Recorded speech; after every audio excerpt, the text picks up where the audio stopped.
Hello and welcome to Healing from CPTSD. My name is Justin and I am your host. In today's episode, I will be sharing what it's like to experience narcissistic abuse for those who have no idea what it is, and also so that those who do know what it's like can know that they are not alone. If you haven't done so already, be sure to head over to our site healingfromcptsd.com and sign up on our mailing list for the latest episodes of the show sent right to your inbox, a free weekly newsletter, and to be first in line for the launch of the Healing from CPTSD course on December 1st, 2021. All links will be in the description below. Alright everybody, and welcome back to Healing from CPTSD. My name is Justin and I am your host. So in today's episode, I really felt that I wanted to describe and explain what it's like to endure and experience narcissistic abuse. I want to do this to sort of be vulnerable to people out there who have, experienced narcissistic abuse themselves so that they understand a little more deeply that they really aren't alone in experiencing these things. But I also want to do this to describe to anybody, whether it's a person walking down the street or, the mental health field, anybody, because if you have mental health professionals that haven't experienced this stuff, they simply have no way of really knowing unless they really commit to, deep diving into this world of narcissistic personality disorder, narcissistic abuse, and, the dynamics of these people's behavior and what's going on in their mind, and then in turn how to help people who have gone through narcissistic abuse and who are suffering from various sorts of trauma, including complex PTSD and other things. So I'm pretty much just going to go ahead and describe what my personal experiences with narcissistic abuse was like. And obviously there's a lot going on here. If you've listened to the previous episode, I kind of went over the basics of what a narcissist is and how they behave, and I listed sort of my personal top 10 ways to describe their behavior patterns and what it's like dealing with them. But there are other characteristics, of course, to narcissists, and so I just wanted to go ahead and describe kind of my own personal experiences with narcissistic abuse. So this is what this episode is going to be about. So going back to the beginning of my life and my experiences with narcissistic abuse, because my main narcissist is my mother, my father, and my own experiences and my own personal belief, seeing him and his family background, which, my paternal grandparents, along with my own experiences of narcissistic abuse and dealing with CPTSD, I really think my dad, his mom was definitely a hardcore narcissist with, alcohol problems for a long time. And he went through his own dose of narcissistic abuse. And I really think he's not as emotionally abusive as my mother is, but he never really dealt with his inner pain, his wounds, his trauma.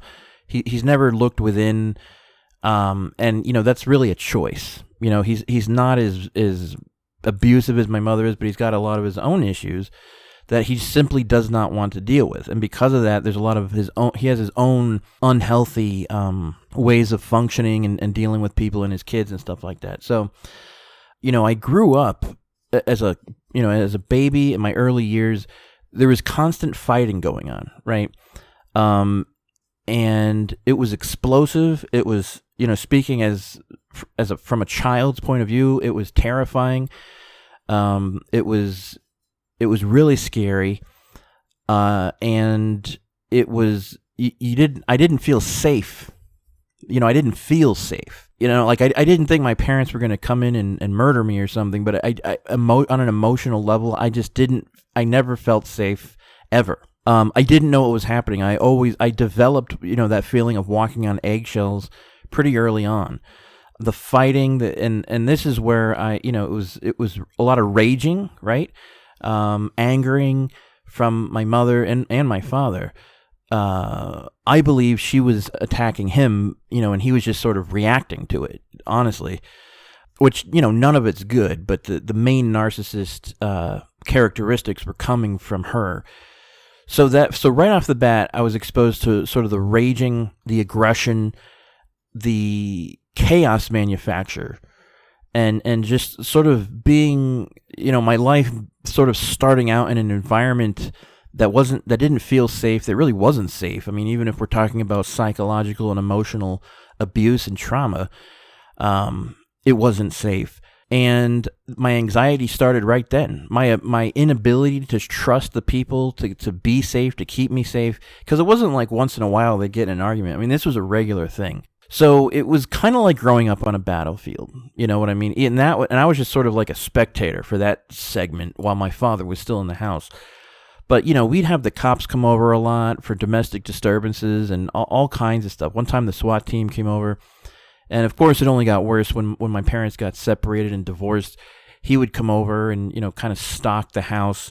So we there'd be times where we'd like see him at night, kind of like looking at us through the windows outside of the house, which, was just crazy. I mean, he wasn't going to hurt us, his kids, but it was still kind of creepy, man, So it was just a constant, this is sort of the first experiences that I had with narcissistic abuse. It was just constant chaos, constant instability, constant having to experience other people's, rage and fighting and, all their own unresolved emotional issues, whatever was going on. It was the chaos. It was an environment of chaos.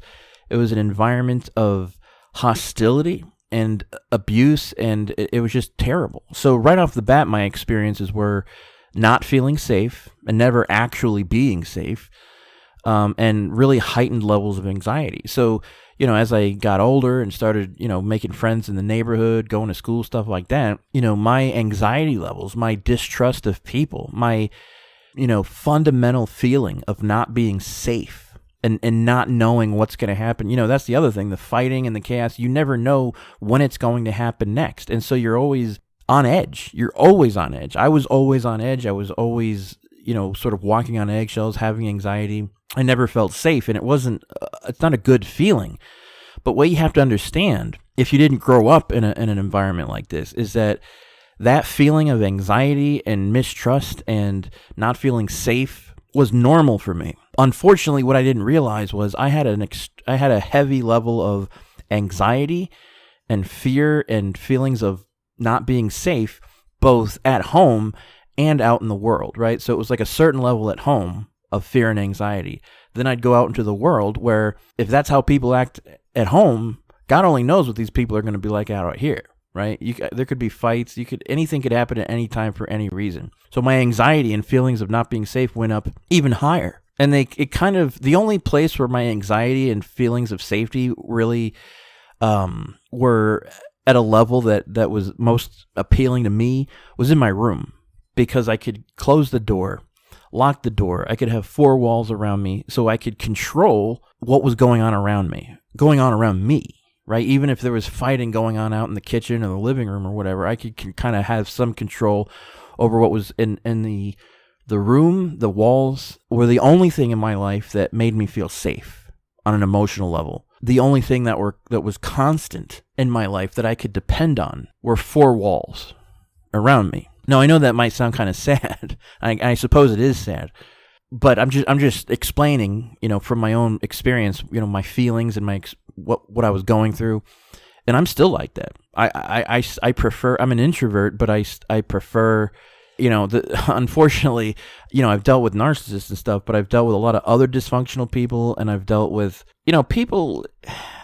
I'm not saying there's not good people out in the world, but there's no shortage of people's drama and chaos and dysfunction and toxicity, even if they're not actually narcissists. So to be honest, I'm really one of the type of people that it's like I have CPTSD, plus I'm an introvert, plus I don't want to deal with people who are just dysfunctional and toxic and full of drama and chaos. And unfortunately, there's just a lot of them. You know what I mean?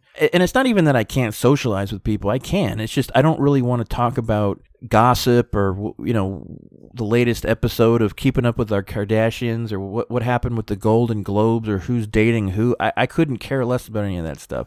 So it's kind of I don't mind. I like being alone and being a loner. I prefer peace and quiet. a lot of that is because of the chaos and noise and insanity that I had to endure growing up. So anxiety, mistrust, not feeling safe, that was sort of the foundation of my life and my experiences with narcissistic abuse. And while my father was in the house, he was the main scapegoat, right? Once he left the house, and it was just me and my mom and my sister, who's a couple years younger than me, the scapegoat became me, because I was, I don't know, a male, and I looked kind of like my dad or whatever it was, I don't know. I turned into the scapegoat. So I was a target, and not only was I not really safe before, but now I directly was sort of under attack emotionally, verbally, mentally.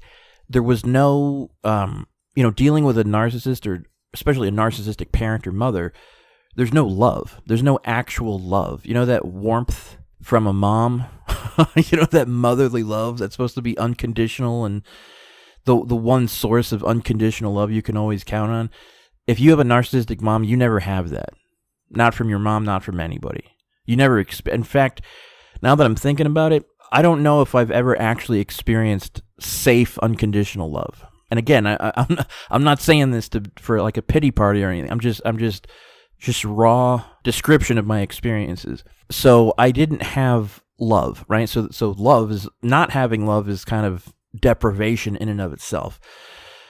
But being under constant emotional and psychological attack, first of all, when you're young and when you're not, you have no idea what a personality disordered individual is. You have no idea what's going on. You have absolutely no idea why you're under attack or what the problem is, why you're being yelled at, or even what you're being yelled at about.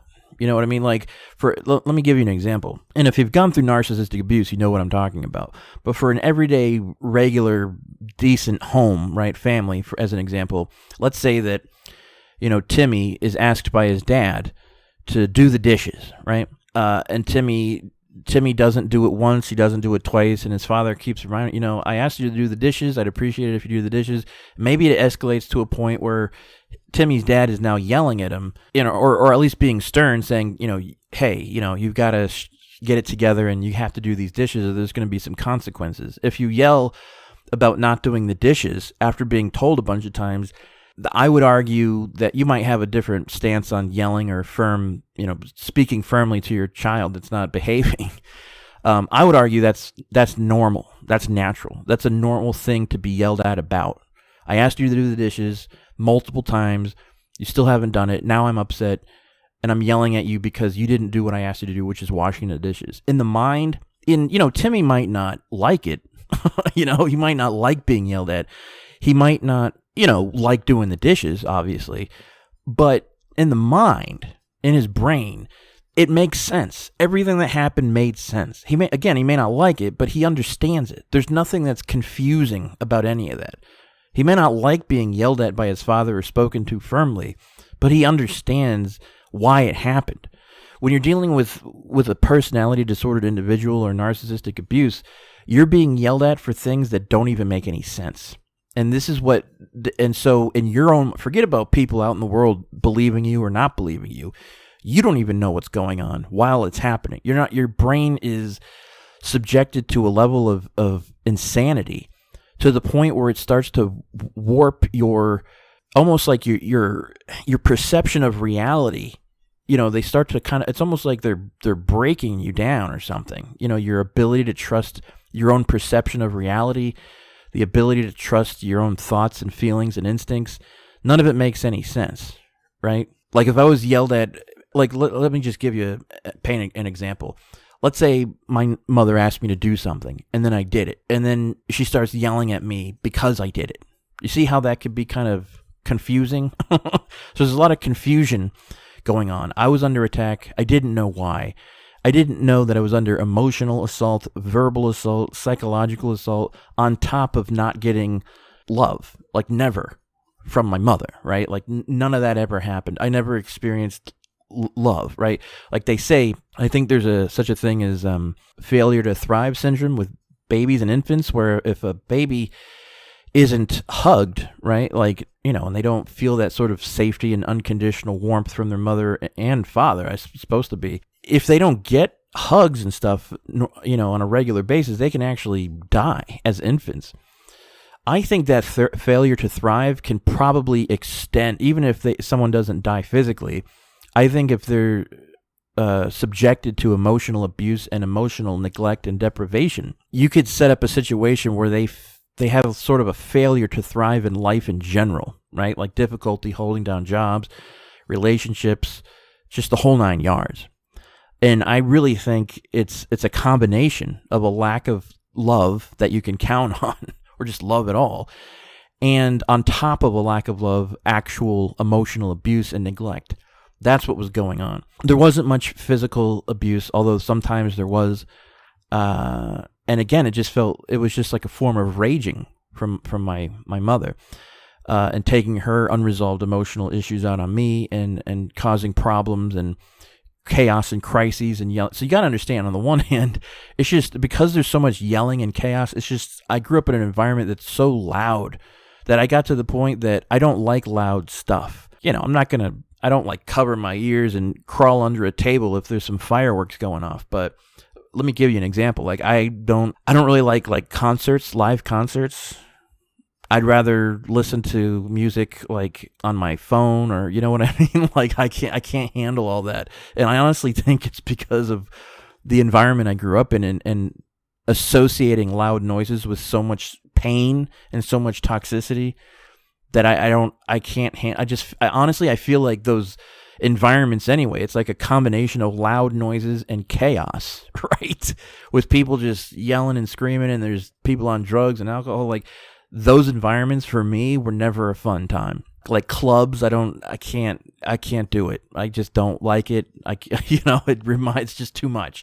And I think it's not only bad memories, but honestly, I think my nervous system is kind of fried to a certain degree. That's how it feels from all this. It's like overload. Like my nervous system was overloaded with so much unbelievable levels of just like sort of pain and yelling and screaming and everything else, that I think there's a certain part of me that's just kind of fried, like where I can't, what normal people are able to handle, I have trouble doing that.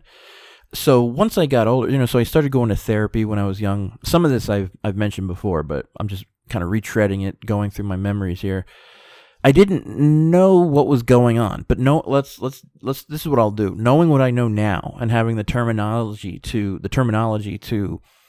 verbalize what narcissistic abuse is and use specific terms to describe certain behaviors, I'll use what I know now and apply it like to when I was little. So a lot of it was, I would say at the beginning, you got to understand, it's like a combination of many different types of emotional and psychological abuse, right? So the first is you're kind of always wrong, right? Like there's just always something to nitpick or criticize or put you down for. And you don't know why, really. You don't really know why your own mother's treating you that way, so it's confusing. And you start to not trust yourself, right? So your self-esteem starts going down the tubes. Your feeling of safety starts going down the tubes. Forget about confidence. I mean, it's not funny, but, and you're just always wrong. So it's, you gotta think of it on an emotional level. It feels like you're just constantly being rejected by your own mother, and you don't even know why. Like even when you're trying to do what she wants or please her or whatever, it's just constant rejection. You're doing this wrong. You're doing that wrong. It's like never any good, positive feedback. It's just nonstop. You're wrong. You're doing this wrong. You're doing that wrong. This is wrong. And you begin, it really messes with you, man. In your mind, it's painful emotionally because no one wants to be rejected by their parents that much.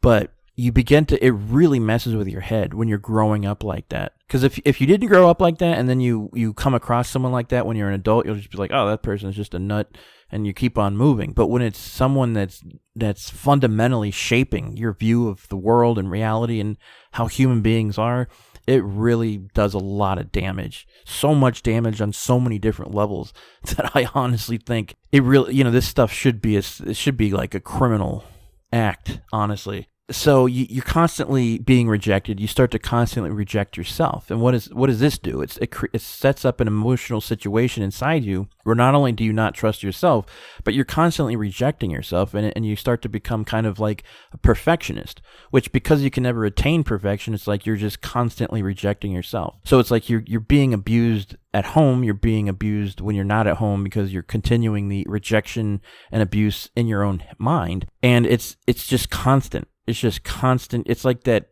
What's that torture where there's like, or I think there's something where, like, if you take a stone or a rock and you constantly have like a constant drip of water over it, even just that will over time erode the rock. All that rejection on emotional and psychological levels starts to, and this is really one of the saddest parts about all this, is it starts to almost erode the person. It starts to erode the person's emotional self. It erodes their self-esteem. It erodes their ability to even function. It erodes their ability to have, healthy connections with other people. It just erodes the self. I mean, in that book, CPTSD, From Surviving to Thriving by Pete Walker, there's a part in that book where he says, there's a quote from another author who specializes in healing from trauma, John Bradshaw, I believe his name is, that says it's, narcissistic abuse is like soul murder. That's what it felt like to me. It felt like my inner self was constantly under attack. It was never okay to be me.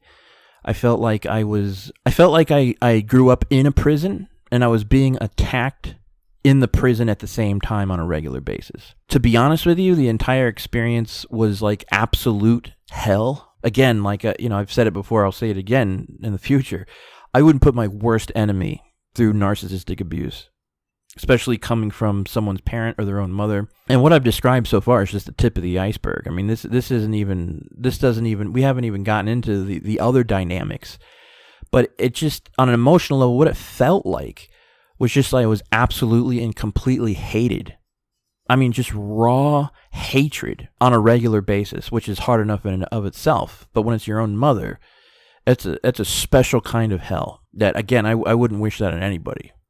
For your emotional self, your developing tender, inner child, your soul, your mind, how gentle and sacred a child is, to be completely hated and rejected on an emotional and psychological level by your own mother is absolute hell. I mean, absolute hell. I can't even, and I would honestly, without exaggerating, I think that it's a form of emotional torture.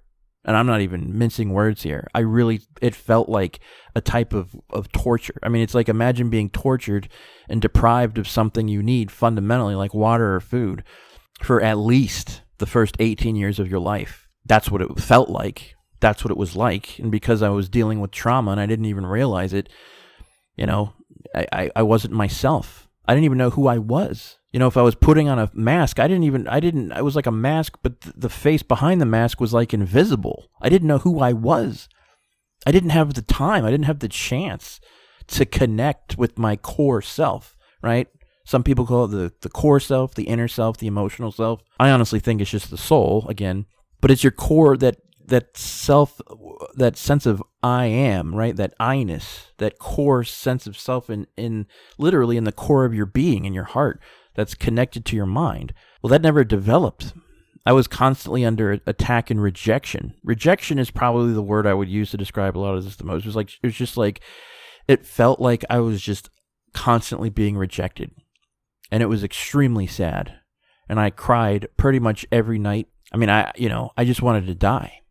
That's why I wanted to die. Like, as I got older, I would have trouble with, I started to verbalize that to some people, and some people just thought I was crazy and treated me like a leper, or, a couple times I was Baker acted or something because I just didn't know what else to do. The bulk of why I wanted to die was because my mother abused the shit out of me on a regular, everyday basis and hated me. And then, of course, obviously, then comes the scapegoats and the smear campaigns. Just this story of how Justin is just this bad, terrible person. This terrible kid. To family, friends, the narrative started. And I didn't even know it until later. The therapist couldn't help me. So just picture like I'm in hell. I'm in a prison that I don't belong in anyway. I'm being attacked inside the prison. I'm trying to get help. Nobody's either wanting to help me or able to help me or whatever. My anger, my rage, my emotions, like I didn't even know what my emotions were either. I had so much coming at me to experience on an emotional level that was so not only negative and toxic, but so extreme with so much pain that it was like, honestly, it felt like it was just compacted deep down inside me and it just froze over. For so many years, I was just so emotionally frozen. Like if you go to a therapist or you go to a 12-step program and they say, how are you feeling? Honestly, I didn't know. I was just completely numb. But I would say things to kind of deflect, right? Like, oh, I'm good. I'm fine. Or, yeah, I'm doing pretty good. For most of my life, that wasn't true. It wasn't authentic. I was constantly in a state of inner hell and no one could help me. So then, of course, because you got to understand, because you're developing like this, where your self-esteem is in the crapper, you're constantly feeling unsafe. You don't trust anything. You can't trust anything. And when I say trust, I'm talking about, being able to open up emotionally and just be you. I was never able to do that. I was never allowed to do that. I didn't even know how to do that. And, there's a lot of people out there who sort of ridicule or make fun of people who aren't necessarily that great socially, or they don't know how to connect with others. There's a good chance that these people have never learned how to do that, or they were never allowed to. There's certain things in life that people just take for granted. Just the ability to be yourself, to be allowed to be yourself without being under constant rejection and ridicule. And the shaming tactics and the degradation and just all of it. There's many people who don't ever have to go through that. And so opening up with others, being socially, successful, I guess you could say, like, it's like a breeze for them. And they look at somebody else who's sort of like shut down, isolated, withdrawn, doesn't trust anybody, doesn't have too many friends, isn't that great with actual social skills, so then they just become a little bit more awkward, in different people's eyes. So if you see what I'm setting up here, going to school with other kids, I had friends and stuff, but I was subjected to an entire new world of unbelievable rejection because of my inability to open up and trust and to be myself and to connect with others, which was directly and 100% because of the abuse and the rejection going on at home. So A, I've got the nonstop rejection and hatred at home. B, I've got my own unconscious inner rejection and hatred going on 24/7. And then C, you introduce all these other, kids and peers, people in middle school and high school, who, I got picked on a lot. I'm a big dude, but when I was younger, I got picked on a lot, pushed around a lot, bullied by certain people, made fun of. People didn't like me because I just was, and I was just, to paint you a picture, I was just like a shy, withdrawn, isolated type of kid. I wasn't, I wasn't anything else. You know what I mean? Like in the cafeteria at school, I might sit by myself. I did develop some friends. But, even then, the saddest part is I never felt like I could really open up emotionally 100% and connect with even a friend. Forget about girlfriends. You know what I mean? Like, we haven't even gotten to that yet. Forget about the depths of emotional intimacy and vulnerability that you're supposed to tap into with intimate relationships. I never even really did that with a friend. I'm not saying I didn't have some good times with friends, but I'm saying there was always a sense of anxiety. There was always a sense of, I felt like I wasn't me really or something, like something was off, even within myself. I couldn't be who I was. I didn't feel comfortable enough to be who I was. I didn't know how to be who I was. I didn't know how to be my authentic self. That's the phrase I learned later on. What I'm trying to describe here is what I would call the authentic, genuine self, and to express that, to be that. So, I just always felt like I was in an inner prison, an inner wall, almost, of plexiglass or something, where I just couldn't ever really connect because I didn't know how, and B, I never even learned how to do that. Don't you, think about that for a second. Like, that's what I mean when you're a baby and a toddler and you're growing up and you're supposed to have that pure emotional openness and sense of safety and trust with your parents. Not only did I not have that, again, I was under constant attack and rejection. So that would, continued in school. I didn't have my first girlfriend until I was like 17, and even then I was terrified. Forget about asking a girl out on a date. I was terrified being in a situation where I might have to be open and be rejected even more.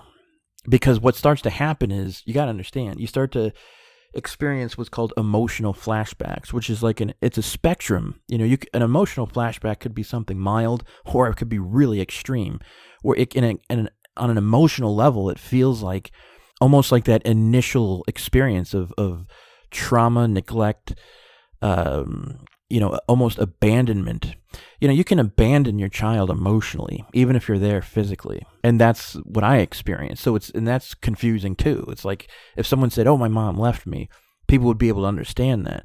But if someone's like, "Oh, you're getting food and you have shelter and your mom buys you clothes," they don't really want to listen to any complaints that you have, even though you're in an abusive situation. Even if you tell them that, they still don't. There's this very weird stigma in society that parents, especially mothers, can do no wrong. And yet I think that probably the vast majority of serial killers probably went through exactly what I went through growing up. It's not funny, but monsters are created by other monsters. Most of the time, from what I've seen, what I believe, and from what I've seen, honestly. Okay, so let's talk about me being in relationships. And so my anxiety was so bad. Or hang on, let me back up. So let's say middle school, high school. My anxiety was so bad at that point that I couldn't even. I was just like walking around with a constant state of extreme anxiety, and like I felt like I was under constant threat of attack all the time. I could never really relax. Again, unless I was in my room with the four walls. But then again, it was only a matter of time before that tyrant came blasting through my door with some more abusive bullshit. I can't even tell you. I mean, I had trouble with friends in middle school and high school. I had issues with people bullying me, but oh my God, the anxiety was so extreme. And the terror, I mean, forget about fear. I was up in that terror level just kind of all the time. Inwardly, right? That I was going to be called on in class, or someone was going to just tear me to shreds, or I just didn't know. You have to understand, in my mind, I have no idea what's going to cause somebody to attack for any reason at any time, right? There's no way for me to know that. You know what I mean? Like growing up with a narcissist who's especially a parent, there's no way for you to know ever again whether someone's going to attack you or not, or why or when or how or whatever. There's no set pattern. So, I remember my anxiety levels being so extreme that I couldn't even pay attention in class. It wasn't ADD. It was almost like I was so terrified sitting in that classroom surrounded by all those people and potential attackers. I know that sounds crazy, but you have to understand, inside my mind and my emotional self, everyone was a source of potential danger. And that's how my brain interpreted it. And my anxiety was so high, I couldn't pay attention in class. I would take notes and then have to go home and like reteach myself the material from my classes. It's just reading the books. Luckily I was, fairly intelligent, so I could do it, but I hated it. My entire life was just spent being under attack at home, not having a stable father around, constantly feeling like I was, dealing with anxiety and the dread of going to school, the dread of going home, the dread of never feeling safe. When I got into high school, the anxiety got so bad I started having stomach issues, like early in the mornings and stuff. And, I just remember, like, looking back now, I realized that my anxiety and like, I guess IBS or whatever was so bad. I really think it was caused by how high my levels of anxiety were. I mean, it was almost like I had an electric current running through me all the time that was unbelievably uncomfortable, and I didn't know how to stop it. I didn't know what was going on. All the therapists I saw couldn't help for whatever reason. I mean, talk about wanting to smack somebody. My God, like, I was there, man. I didn't get into drugs. I went to therapy. Like, I played by the rules. Like, I did everything I was supposed to do, and yet I was still rejected and just treated like absolute garbage and shamed and just sort of tossed to the curb by not only my mother and family, but like by society, right? Like, I can't tell you how many people, whether they were, nasty, dysfunctional people that were just being mean and nasty to me, or regular people who were otherwise well-meaning people, but actually shamed me and put me down because of my inability to connect, even though they didn't know what I had been through. I just can't tell you how much, and then there's people that would say things like, oh, well, he's weird or this or that.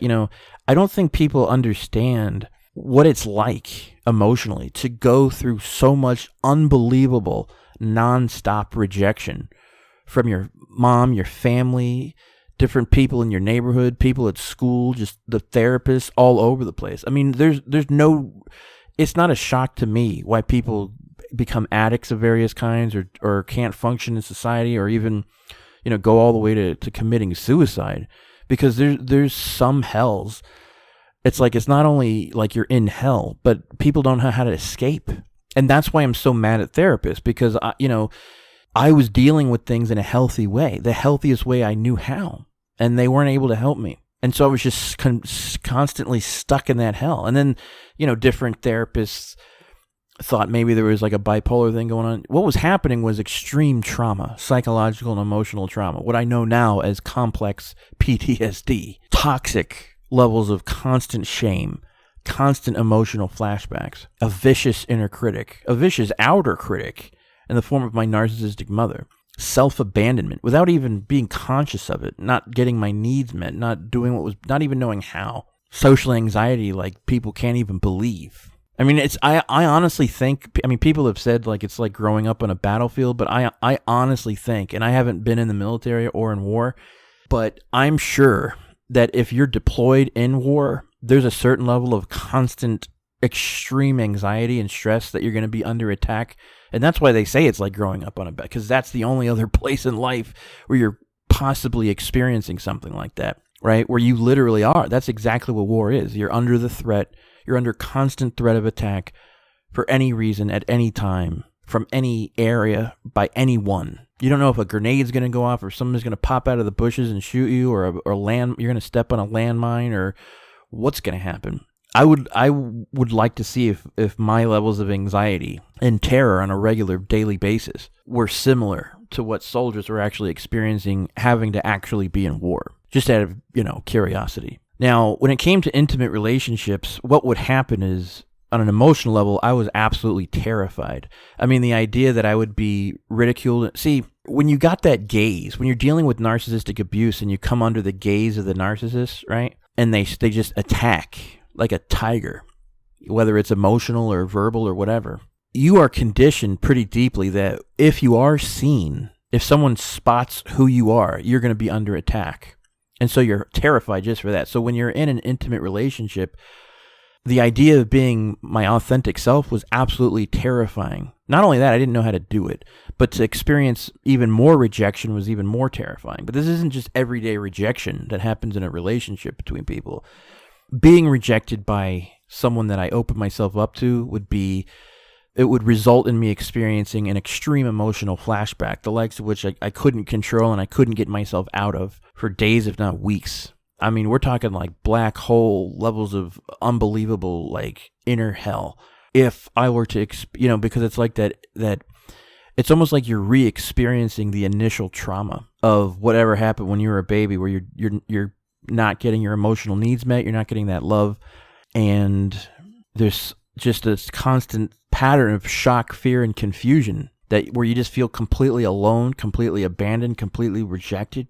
And to re-experience, that's what an emotional flashback is. Something happens and it triggers that like initial trauma, and you're almost look. I'll try to explain an emotional flashback, stuff that I've had, but I've had emotional flashbacks that were so extreme, and this was before I even knew what they were, where it was just like an overwhelming sense of doom, of dread and anxiety, that to a degree where I would just close down completely. Like I would just stay in bed for days or anything. It was so, I couldn't cope with that. Like it was like such an unbelievable level of inner hell and inner darkness, and just feeling completely abandoned and not knowing why, that I'd have to go on drives or just go for a walk, or even any of that wouldn't, go be social. None of that would help after a while. So that actually happened. Those things actually happened. I wasn't just afraid of relationships because I thought I might get rejected. I was afraid of re-experiencing those extreme levels of emotional flashbacks. I couldn't control them. I didn't know exactly what would cause them other than just rejection, right? Which is what was going on at my house and in my own mind on a regular basis. And so I've had relationships, but to be honest, on an emotional level, I was always terrified in them. It always felt like things were moving and shit. Like I didn't know if they were going to reject me at any moment, and that uncertainty, not knowing love and connection, or even know. And honestly, talking about this and looking back again, I didn't even know how to be whatever you're supposed to be in an intimate relationship. I was never able to. I didn't know what love was. I didn't know what trust was. I didn't know how to open up, and so then I was just rejected even more because what would happen is I would just reject them. First, like by breaking up with them and just get it, because I couldn't handle it. I couldn't handle being in a relationship with someone with the constant feeling of not knowing when you're going to be rejected or why or what's going to happen, or, it was horrible. And so I had a few girlfriends, but after a while, the other sad thing is, like, I'm attracted to women and stuff, but like, because I was dealing with that emotional deficiency of not having motherly love, I was also looking for that without even realizing it. So it was like if I had a girl I liked and she ended up rejecting me or breaking up with me, it was like the devastation emotionally that I experienced as a child with my own mother's rejection of me, and no love, just darkness, just a black void of anxiety and pain that I wouldn't again wish on anybody. And I don't know, I've gotten really strong having to go through all this and still being alive. But those emotional flashbacks, see, now I can recognize them and soothe myself through them when they're happening. So I experience them, but I know how to soothe myself. I know how to get my needs met. There was a time where I didn't know how to do that. It's like you're dying of emotional thirst. I can't even, I don't know, I'm describing it now the best that I can. Hopefully this makes sense to people. But so I was never able to be in relationships. I would self-sabotage, I would push people away, I would isolate. But the truth is, it wasn't just because I was an asshole. It was because I was dealing with extreme emotional trauma and pain and anxiety and sadness, the likes of which most people can't even imagine. The mental health field couldn't help me. Some of them thought maybe there was a bipolar thing going on or something. They tried different meds. The truth is, none of it stopped the CPTSD. None of it. The people, they were just wrong. You know what I mean? And so I've been, I don't know. And then, like, as I got older, I would go, have to rent room. Like, my ability to function is still extremely debilitated, just so we're clear. Like, I don't have a girlfriend now. I can't even do it. I mean, I would need, like, a lot of therapy and experiencing someone not, and I guess that's what they call an earned secure attachment, right? Where you learn what that sense of safety and trust emotionally is. But the truth is, I'm not saying I wouldn't work on myself. I'm not saying I haven't worked on that, like working on my ability to trust. But I honestly have to say, I really don't think, like, I'd be willing to trust, like, on an intellectual level, but on an emotional level, I honestly think I'm never going to be able to really do that. I'm never going to be able to trust anyone. Like, it's just not, you got to understand, like, where I'm coming from, like how I'm experiencing the world around me and people and humans. It's just my entire life has just been like absolute hell. And what pisses me off the most is I'm not a bad person. I'm intelligent, I'm fairly good looking. I'm not like a criminal. I'm not in a gang. I'm not a drug addict. I didn't have a bunch of kids out of wedlock and I'm just not taking care of them. I'm not a bad person. I'm not a criminal. As far as I'm concerned, I don't deserve this shit. There's probably actual criminals out there who experience consequences for what they've done that are far less than what I've had to go through, and I think that there's probably a lot of people that have committed suicide for far less reasons than the unbelievable levels of pain and emotional and psychological torture and rejection that I've had to deal with. It's almost like, what it kind of if I could give like a visual representation. You ever see that movie Edward Scissorhands by Tim Burton? It's like he's a kind of like a freak, right? Like he doesn't really fit in, and he's got scissors for hands. So it's like everything he touches, he kind of messes it up. And so because of his own nature, he can't really connect or how he was created. You know what I mean? It's not like he wanted any of that. He was created that way. It's horrible. He couldn't, the rejection, and it was just that's kind of what it's like for me. Like, I think probably a lot of us who've had to deal with extreme levels of emotional neglect and abuse and torture. Since I've learned how to soothe myself and get my emotional needs met, things have gotten better. So I know there's help. Like, I can soothe myself.